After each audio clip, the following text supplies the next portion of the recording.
اچھا دیکھیے، ابھی اس سے پہلے ہم نے بیان کیا کہ حیا اور شرم جو ہے اس میں آپ نے دیکھا کہ میرے لحاظ سے تو کہ ہم تو طب کے شعبے سے وابستہ ہیں، تو وہاں پر یہ والے مسئلے تو روزانہ مریضوں سے ویسے سنتے ہیں، تو ہمیں کوئی بہت اجنبی چیز محسوس نہیں ہوتی، اور شریعت کے اندر بھی یہ احکام بالکل ایک کامن پیش آنے والا ہے، اس میں کسی کو ہنسی مذاق بنانے کی یا وہ اس کی کوئی ضرورت نہیں ہوتی۔ ہاں واقعتاً حیا اور شرم کے جو اصل مقامات ہیں ان کو دماغ میں رکھنا چاہیے۔ روایات کے اندر ہمارے امام حسن مجتبی علیہ السلام فرماتے ہیں کہ جو دیندار نہیں ہے وہ شرم و حیا نہیں رکھتا ہے، یعنی جو کوئی آدمی بالکل سیکولر ٹائپ کا ہو، بالکل کام ہو، شریعت کی اسے کوئی پابندی نہ ہو، تو اس کو کہا جائے گا یہ بے حیا ہے، یعنی اصل وہی جو شخص دیندار ہے وہ اسی کو کہا جائے گا کہ شرم و حیا رکھتا ہے۔ اور شرم و حیا کیا ہے؟ مثلا تھوڑے سے آپ کے پاس پیسے ہیں، آپ سوچ رہے ہیں میں 1 روپیہ اس کو دوں گی، بعض اوقات تو وہ 8 آنے چبنی فقیر پھینک کے ہی چلا جاتا ہے، تو اس میں فرماتے ہیں تھوڑا دینے سے حیا نہ کرو، شرماؤ نہیں، کیونکہ خالی ہاتھ واپس کرنا تو اس سے بھی زیادہ گری ہوئی بات ہے۔ یہاں پر کوئی شرم ورم کی بات نہیں ہے، تھوڑا سا بھی اگر صدقہ ہے تو وہ بھی آپ دے دیجئے، کوئی مسئلہ نہیں۔ البتہ یہ ضرور ہے کہ ہمارے یہاں صدقات دینے کے اندر دیکھتے ہیں کہ کون سا سب سے گندا سڑا ہوا گلا نوٹ جو ہوتا ہے وہ نکال کے صدقے میں دیتے ہیں، یہ ایک عجیب سی ایک صورت ہے۔ سب سے چھوٹا سکہ تلاش کرتے ہیں، والیٹ کھولتے ہیں تو سب سے چھوٹا نوٹ تلاش کر رہے ہوتے ہیں۔ جیسے کہا جاتا ہے نا کہ انسان جو ہے نعمتیں اس کو پروردگار کی بے حساب چاہیے ہوتی ہیں، لیکن تسبیح لے کے ایک ایک حصہ کاؤنٹ کر کر کے جو ہے وہ اللہ کی تسبیح کر رہا ہوتا ہے۔ سہولتیں بے شمار چاہیے، لیکن اللہ کی حمد بالکل اس کے ساتھ چاہیے، اس کو شمار کے ساتھ۔ یہ تو خیر اس قسم کی بات ہے، بہرحال تسبیح جو ہے وہ بہت سی ریکمینڈڈ ہے کہ خاص تعدادی میں پڑھنی چاہیے۔ اسی طرح فرماتے ہیں مولا امیر المومنین علیہ السلام کہ شرم و حیا وسیع و عریض لباس ہے، یہ روکنے والا حجاب ہے اور برائیوں سے بچانے والا پردہ ہے۔ تو انسان کو چاہیے کہ ان مواقع کے اوپر شرم و حیا سے کام لے، یا کبھی اس وقت نہ شرمائے کسی چیز، کوئی چیز آپ کو پتہ نہیں ہے اور آپ اس کو پھر بھی بیان کر رہے ہو، تو پھر اس کا مطلب ہے کہ آپ بے شرم اور بے حیا بن رہے ہیں۔ کہ آپ یہ کہہ دیں میں نہیں جانتا، اس میں کہنے میں کوئی شرم و حیا سے کام نہ لے کہ مجھے نہیں آتا، کوئی فرق نہیں پڑتا اس سے،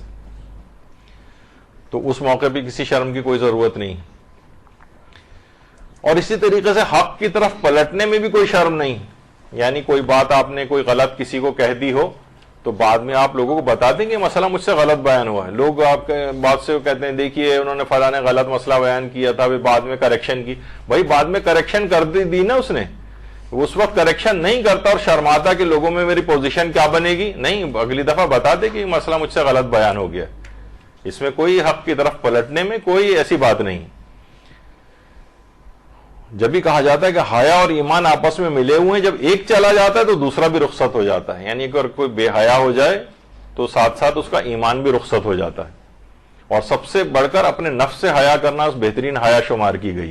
کہ انسان اپنے آپ سے بھی حیا کرے، گناہ کرتے وقت تنہائی میں بھی گناہ کر رہا ہے تو اسے اللہ سے اور اپنے آپ سے حیا کرنی چاہیے۔ اور کسی بھی نیک کام کو بھی شرم و حیا کی وجہ سے انسان ترک نہ کرے۔ بعض اوقات ہوتا ہے نا کہ شرم محسوس ہو رہی ہے، ایسا یعنی بہت سے نیک کام بھی کہ بھئی اگر اس وقت ہم نماز پڑھیں گے تو لوگ کہیں گے کہ دیکھیے یہ ہمیں دکھانے کے لیے نماز پڑھا، جبکہ آپ کی نیت یہ نہیں ہے۔ مثلا آپ نماز شب کی عادی ہیں، گھر میں آپ کی کوئی مہمان سہیلی آ گئی ہے، کوئی رشتہ دار آ گئی، آپ نماز شب پڑھ رہی ہوں، دل میں خیال آ رہا ہے کہ دیکھیں یہ سوچ رہی ہے کہ شو مار رہی ہے کہ جیسے میں بڑی نماز شب کی عادی ہوں تو چلو میں نماز نہیں پڑھ۔ یہ شیطانی خیال ہے جو آپ کو نیکی سے روک رہا ہے۔ یہ والی شرم دلانا یہ جو یہ پسندیدہ نہیں ہے، اور شرم و حیا کی وجہ سے کوئی نیک کام ترک نہیں کرنا چاہیے۔ عورت کے لیے خاص طور پر حیا و شرم کی بڑی اہمیت ہے کہ یہ فرمایا گیا ہے معصومین کی طرف سے کہ ایسا کھانا ہے جس میں نمک نہ ہو، یعنی اگر کوئی بے حیا ہو، حیا وغیرہ اس میں نہ ہو۔ اور یہ جو ٹی وی ڈرامے ہیں آج کل مسلسل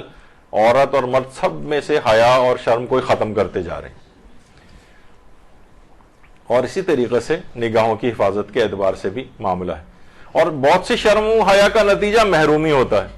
مثلا کوئی شخص آپ سے کوئی سوال پوچھ رہا ہے، کلاس میں کوئی سوال پوچھ رہا ہے، اب آپ کو جواب آتا ہے لیکن آپ شرم و حیا کی وجہ سے جواب نہیں دے رہی ہیں،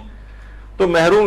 جو بھی جواب دے گا وہ پھر انعام لے جائے گا اور آپ محروم رہ جائیں گی۔ تو بہت سی چیزیں ایسی ہیں کہ اسلام نے اس شرم و حیا کی کوئی اہمیت نہیں سمجھی. آپ نے دیکھا کہ ام سلیم جو ہے اس نے آ کے پیغمبر سے کس، ورنہ حضرت ام سلمہ موجود تھی، ان کے تھرو بھی پوچھوا سکتی تھیں، لیکن پیغمبر اکرم سے ڈائریکٹ آ کر سوال کر لیا اور پیغمبر سے جواب لینے کی سعادت انہیں حاصل کی، ورنہ وہ اس سے محروم رہ جاتی. تو بہت سی شرم و حیا کا نتیجہ محرومی بھی ہوتا ہے. اور قرآن نے حیا کے ساتھ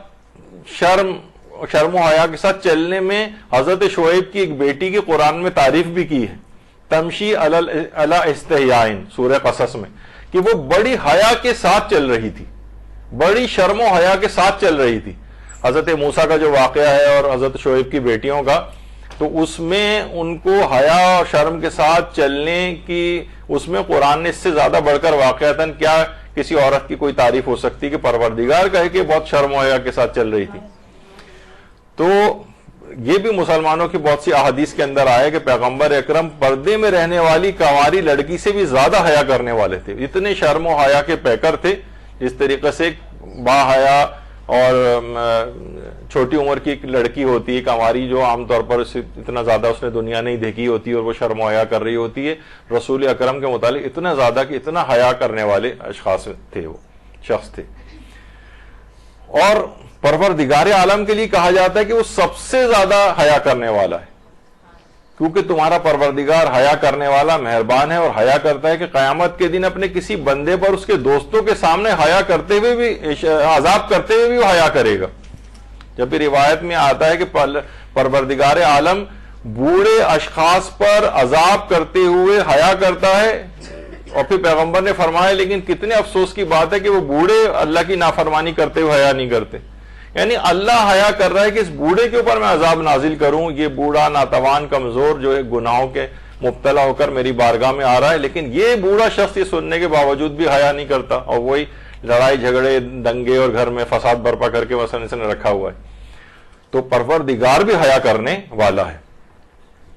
اور حیا دیکھیے دو طرح کی ہوتی ہے، ایک کا تعلق عقل سے اور دوسرے کا تعلق بے عقلی سے. جس کا تعلق عقل سے ہو وہ علم ہے، اور جس کا تعلق بے عقلی سے ہو وہ جہل ہے. یعنی علم کے ساتھ جو بھی اگر چیز ہوگی تو اس کو حیا شمار کیا جائے گا. تو بہرحال یہ جو پیٹ کی ہوا اور گیس وغیرہ کے جو فقہی احکام ہیں، اس میں اگر کسی کو کبھی کوئی مسئلہ ہو